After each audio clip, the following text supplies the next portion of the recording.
दुश्मन न करे दोस्त ने वो काम किया है, उम्र भर का गम हमें इनाम दिया है। तो कहा जा रहा है कि लोकसभा चुनाव के बाद बीजेपी में वो सब हो रहा है जो आमतौर पर नहीं होता था। सरकार और संगठन में खींचतान का अध्याय अभी खत्म भी नहीं हुआ था कि योगी सरकार एक नई मुसीबत में घिरी नजर आ रही, और उसकी मुसीबत कोई और नहीं बल्कि उसके अपने ही बढ़ा रहे हैं। नमस्कार, मैं हूं संजीव चौहान, आप सबका स्वागत है इस खास पेशकश में। तो यूपी विधानसभा से पास उत्तर प्रदेश नजूल संपत्ति विधेयक 2024 विधान परिषद में अटक गया है।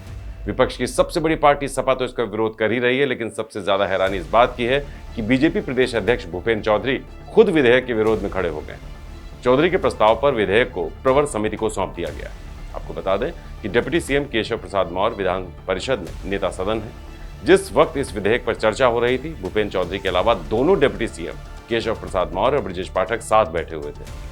विधान परिषद में विधेयक के विरोध में डिप्टी सीएम और नेता सदन केशव प्रसाद मौर्य, डिप्टी सीएम ब्रजेश पाठक और भूपेंद्र चौधरी सहित भारतीय जनता पार्टी के विधायक एकजुट नजर आए। भूपेंद्र चौधरी ने जब विधेयक का विरोध करते हुए उसे प्रवर समिति को सौंपने की सिफारिश की तो सभी सदस्यों ने एक स्वर में उनका समर्थन किया। इसके बाद सभापति ने विधेयक प्रवर समिति को भेजने का प्रस्ताव मंजूर कर दिया। प्रवर समिति के सदस्यों के नाम बाद में घोषित किए जाएंगे। समिति 2 महीने में अपनी रिपोर्ट देगी। समय परिषद की एक निश्चित समय सीमा होने के कारण सत्र की इसे प्रवर समिति को सौंपा जा, जिसमें और व्यापक रूप से विचार विमर्श करके सुझाव, बिल के सुझाव सदन के समक्ष प्रस्तुत किए जाए और फिर आगे उसे पारित किया जाए। तो एक प्रक्रिया है, प्रक्रिया में ये निर्णय हुआ है और सभी सदस्यों को ये अधिकार है कि वो अपनी बात, अपने सुझाव सदन में सभी बिल के संबंध में रख सकते हैं। जानकारों का मानना है कि दोनों डिप्टी सीएम और चौधरी ने उच्च सदन में साबित कर दिया कि संगठन सरकार से बड़ा होता है। आपको बता दें कि 30 जुलाई को विधानसभा में बुधवार को प्रयागराज से विधायक और पूर्व मंत्री सिद्धार्थनाथ सिंह और हर्षवर्धन वाजपेयी ने नजूल विधेयक का खुलकर विरोध किया था। उस वक्त बीजेपी के दूसरे विधायक और मंत्री खामोश थे। अब कहा जा रहा है कि इन विधायकों ने भूपेंद्र चौधरी के सामने बिल का खुलकर विरोध किया था। कई विधायकों ने चौधरी से मुलाकात की थी तो कुछ ने फोन पर विधेयक को विधान परिषद में रोकने का आग्रह किया। बिल से नाराज विधायकों का कहना था कि ये विधेयक न केवल आगामी उपचुनाव बल्कि 2027 में होने वाले विधानसभा चुनाव के लिए भी आत्मघाती कदम साबित होगा। विधेयक के लागू होने से हजारों परिवार प्रभावित होंगे, हाहाकार मच जाएगा। बीजेपी विधायकों ने चौधरी से बिल का विरोध जताते हुए यह भी कहा कि लोकसभा चुनाव के बाद भी संविधान बदलने और आरक्षण समाप्त करने का मुद्दा बीजेपी का पीछा नहीं छोड़ रहा है। वहीं सरकार ने विपक्ष के हाथ एक बड़ा मुद्दा दे दिया है। विपक्ष विधेयक के जरिए जनता को बताना चाहता है कि सरकार उनका घर छीनना चाहती है। वहीं इस नजूल बिल के खिलाफ सपा अध्यक्ष अखिलेश यादव ने मोर्चा खोल दिया है। अखिलेश ने एक्स पर अपनी पोस्ट में लिखा कि नजूल जमीन विधेयक दरअसल बीजेपी के कुछ लोगों के व्यक्तिगत फायदे के लिए लाया जा रहा है, जो अपने आसपास की जमीन को हड़पना चाहते हैं। गोरखपुर में ऐसी कई जमीनें हैं जिन्हें कुछ लोग अपने प्रभाव क्षेत्र के विस्तार के लिए हथियाना चाहते हैं।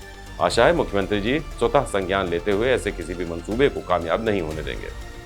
खासतौर से गोरखपुर में ऐसा ही नहीं है कि इस बिल से सपा और बीजेपी ही खफा हैं, बल्कि बीजेपी के सहयोगी भी विपक्ष के सुर में सुर मिला रहे हैं। मोदी सरकार में मंत्री और अपना दल की अध्यक्ष अनुप्रिया पटेल ने नजूल बिल पर एक्स पर पोस्ट की।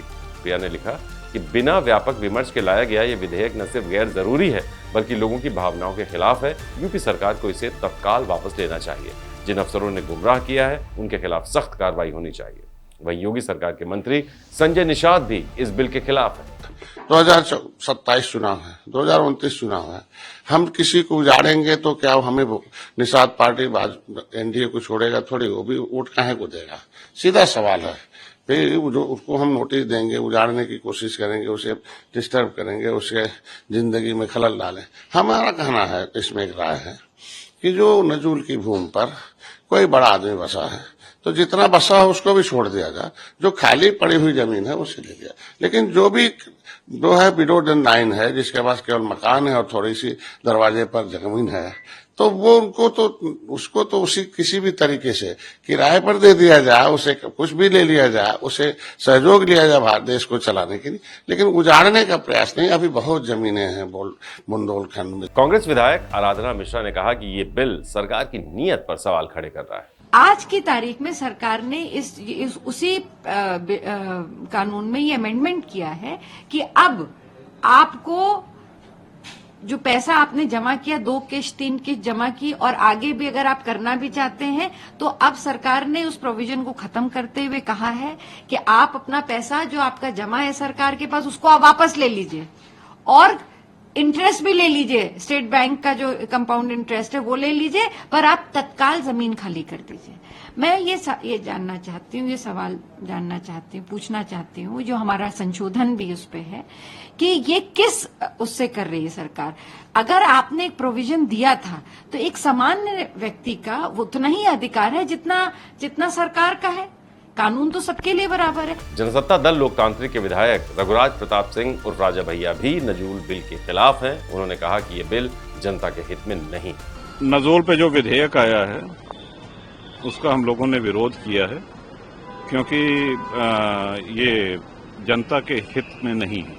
लोग बेदखल होंगे, उनके घर द्वार छूटेंगे। तो देखिए आगे क्या होता है। कहा गया है कुछ उसमें सुधार करने के लिए। जानकारों का कहना है कि ऐसा योगी सरकार में पहली बार हुआ है जब दोनों सदनों में पूर्ण बहुमत होने के बावजूद विधानसभा से पारित विधेयक विधान परिषद में अटक गया है। बीजेपी प्रदेश अध्यक्ष सहित विधायकों के विरोध के चलते विधेयक को प्रवर समिति को सौंपना पड़ा है, जबकि अधिकांश समय किसी भी विधेयक को प्रवर समिति को सौंपने की सिफारिश विपक्ष करता है। कहा जा रहा है कि विधान परिषद में जो कुछ हुआ उसके बाद सरकार और संगठन में तनाव बढ़ सकता है। जानकारों का यह भी कहना है कि एक और सरकार ग्रामीण क्षेत्रों में सालों से जमीन यानी सरकारी जमीन पर बसे परिवारों को घरौनी और खतौनी दे रही है ताकि मकान या जमीन पर उन्हें मालिकाना हक मिल सके। वहीं दूसरी ओर शहरी क्षेत्र में नजूल भूमि पर बसे लोगों को बेघर करने और उनका परिवार उजाड़ने की तैयारी की जा रही है। तो चलिए अब आपको बताते हैं कि नजूल संपत्ति पर इतनी हाई तौबा आखिर मची क्यों हुई। इस बारे में आवास एवं शहरी नियोजन विभाग के एक अधिकारी के मुताबिक यूपी के लगभग सभी जिलों में शहरी क्षेत्र में नजूल भूमि है। हर जिले में लाखों की संख्या में लोग नजूल भूमि पर बसे हुए हैं। कई विधायकों, सांसदों, जनप्रतिनिधियों, नेताओं के मकान, कमर्शियल प्रॉपर्टी, दफ्तर नजूल संपत्ति पर बने हुए हैं। कहा जा रहा है कि इसी के चलते नजूल बिल का चौतरफा विरोध हो रहा है। आपको बताते हैं अब कि नजूल संपत्ति विधेयक के प्रावधान क्या हैं और इस पर सरकार का क्या कहना है। तो नए कानून के मुताबिक निजी संस्था या किसी व्यक्तिगत रूप से नजूल भूमि नहीं दी जाएगी, ना तो किसी निजी संस्था को, ना किसी को व्यक्तिगत तौर पर। नजूल भूमि के स्वामित्व परिवर्तन के संबंध में पहले कोर्ट या स्पेशल ऑफिसर के सामने लंबित आवेदन खारिज समझे जाएंगे। नजूल भूमि को फ्री होल्ड करने के लिए जमा राशि को SBI की ब्याज दर से वापस किया जाएगा। पट्टा होने की स्थिति में अगर समय पर लीज रेंट जमा किया गया है, पट्टे की शर्त में किसी तरह का उल्लंघन नहीं है, तो नजूल भूमि पट्टेदारों से अभी वापस नहीं ली जाएगी। पट्टे की अवधि समाप्ति होने और भूमि विवाद होने पर भूमि का कब्जा सरकार ले लेगी। नवीनीकरण लंबे समय से नहीं कराने पर भी सरकार भूमि वापस ले लेगी। राज्य सरकार नजूल भूमि को किसी व्यक्ति या संस्था के पक्ष में पूरा मालिकाना हक नहीं देगी। नजूल भूमि का उपयोग केवल सार्वजनिक इस्तेमाल के लिए किया जाएगा। गैर विवादित नजूल भूमि को विशेष परिस्थितियों में राज्य सरकार फ्री होल्ड करने पर विचार करेगी। राजस्व, सिंचाई और वन विभाग इसके दायरे में नहीं आएंगे। सरकार पट्टा अवधि और लीज पर दी गई भूमि का क्षेत्र कम भी कर सकती है। नजूल संपत्ति के मामले में जिलाधिकारी पट्टा धारक की सुनवाई करने के बाद ही निर्णय लेंगे। वहीं संसदीय कार्य मंत्री सुरेश खन्ना ने विधानसभा में नजूल संपत्ति विधेयक 2024 के पक्ष में तर्क दिए। ब्रिटिश शासन के समय आंदोलनकारियों से जब्त जमीन ही नजूल भूमि है। नजूल संपत्ति का ये पहला एक्ट है। जनहित में सार्वजनिक भूमि का उपयोग करने में अधिक समय लग जाता है, इसलिए नजूल की भूमि का उपयोग सार्वजनिक कार्यों के लिए किया जाएगा। आर्थिक रूप से कमजोर लोगों के मकान खाली नहीं कराने जा रहे हैं, पहले उनके पुनर्वास की व्यवस्था की जाएगी। संविधान के तहत सुख का अधिकार दूसरे की संपत्ति पर नहीं हो सकता। जो संपत्ति आपकी है ही नहीं, उस पर आपका अधिकार कैसे हो गया? जिन लोगों ने लीज का पैसा जमा किया था, उनकी लीज का नवीनीकरण किया जाएगा। बहरहाल नजूल बिल प्रवर समिति के पास भेज दिया गया है और 2 महीने में समिति अपनी रिपोर्ट पेश कर देगी। लेकिन सरकार के बिल पर कई सवाल खड़े हो रहे हैं। बड़ा सवाल है कि ये आखिर नौबत ही क्यों आई कि सरकार के लोग ही सरकार के बिल को पास नहीं होने देना चाहते? क्या बिल सोच समझ कर नहीं लाया गया? ऐसे में दोनों सदनों में पूर्ण बहुमत वाली यूपी सरकार की इस मसले पर जमकर फजीहत हो रही है। प्रवर समिति की रिपोर्ट में आगे क्या कुछ निकल कर सामने आता है, अब ये देखने वाली बात होगी। नमस्कार। यूपी की हर खबर देखने और उनसे अपडेट रहने के लिए हमारे चैनल श्रेष्ठ यूपी को सब्सक्राइब और लाइक करें। साथ ही बेल आइकन को दबाना ना भूलें, जिससे हमारे हर वीडियो की जानकारी आप तक पहुंचती रहे।